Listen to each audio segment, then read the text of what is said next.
Hi, my name is Al Gripton, and I want to welcome you to the Rhinestone Apparel Decorating family.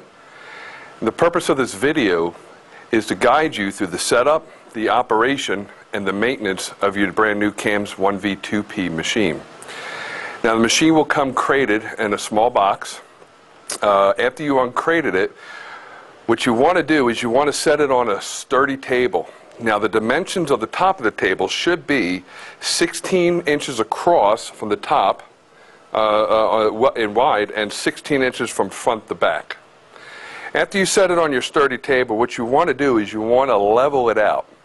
By leveling out, I will set a level on top of the machine, and I will adjust my foot pegs so it's level this way, straight in left to right, and I'll reverse my level front to back to make sure she's level front and back.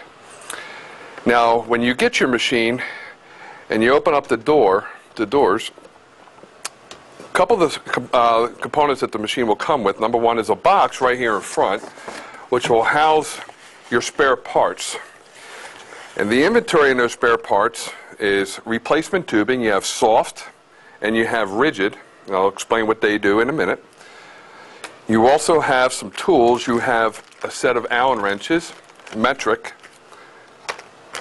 You also have, in this plastic bag, you have some box wrenches which will adjust some of the nuts that we have on the machine. You also have an extra solenoid. This is a vacuum solenoid or a compression solenoid, either one. You also have a spare set of gun nozzle tips, one for the bottom and one for the top gun. There's three methods at which we could send a design from our computer to our CAMS machine. So we have one of them is USB, and you will have a 10-foot USB cable that attaches from your computer to the machine. If you have a desktop, you will have a serial port on the back of the desktop, and then you'll have this 25-foot serial cable that also accompanies the machine. You also have two spare sensor wires, and we'll describe what they do in a minute. And then you'll have your CD, which has your user manual for the 1V2P, your Gem Master software, where we create designs, and you'll have a video tutorial on how to use the Gem Master software. Now also in the machine, in the back, you will have this 10mm blue air tubing. And this tubing I use to connect my air compressor to my machine.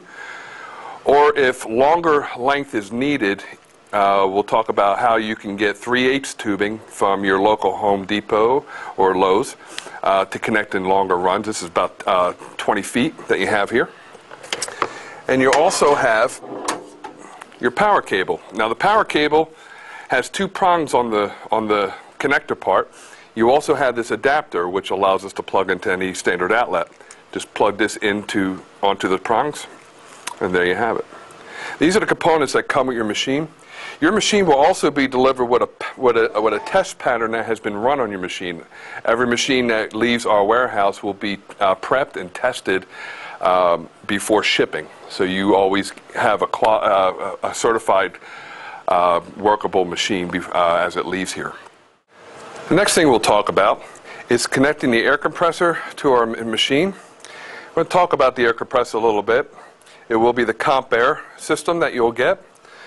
You'll want to read over your instruction manuals, which will accompany the air compressor. This will describe the maintenance that you'll have to do on it. Also, we'll talk about the different components and what they do. And we'll describe them briefly here. Now, what we have on the air compressor is we have our electrical system where we plug it into, you want to plug it into a different outlet than the machine is because it does have a higher amperage surge on power up and as it creates more air. So you definitely want that set on a different 110 outlet, okay? Maybe a 20 amp breaker would be recommended.